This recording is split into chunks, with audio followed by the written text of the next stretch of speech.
Ce flash vous est présenté par Technolabista et Acadie Informatique. ESGE, École supérieure de gestion spécialisée dans la formation des métiers de la comptabilité et de la gestion d'entreprise.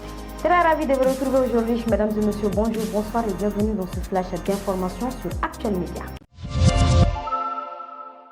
Débutons ce flash d'information avec l'actualité nationale. Ce mardi 4 juin 2022, la cellule de communication du ministère des Transports et des Infrastructures a annoncé dans un communiqué qu'il y aura des orages qui seront accompagnés de vents forts. Des quantités importantes et de pluies sont attendues par endroits, notamment dans la région de Sikasso, Koutiala et San, et au cours de l'après-midi dans le district de Bamako, ainsi que dans les régions de Djoila, Boukouni, Sekou, Koulikoro et Nara. Au cours de la nuit, dans les régions de Kita, Nyoro et de Kaye, le ministère des Transports et des Infrastructures, agence Mali Météo, compte sur la bonne compréhension et de prendre les précautions nécessaires.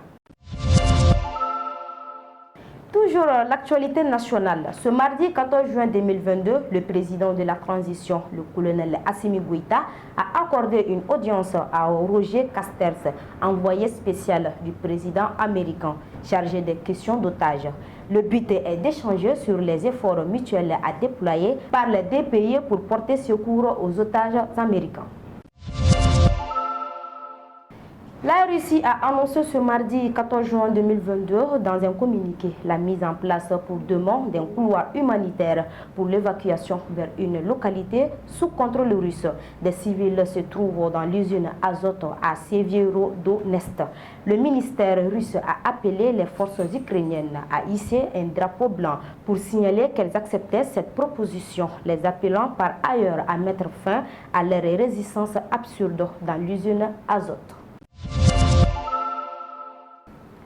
À présent, la page noire de ce flash d'information. L'auteur israélien Abraham, lauréat du prix média étranger en 2012 et figure de la gauche israélienne anti-occupation, s'est éteint ce mardi 14 juin 2022 à l'hôpital Ishelov de Tel Aviv.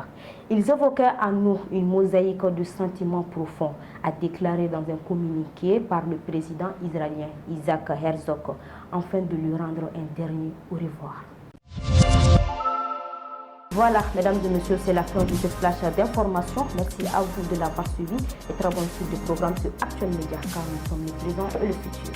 Ce flash vous est présenté par Technolabista et Acadie Informatique. ESGE, École supérieure de gestion spécialisée dans la formation des métiers de la comptabilité et de la gestion d'entreprise.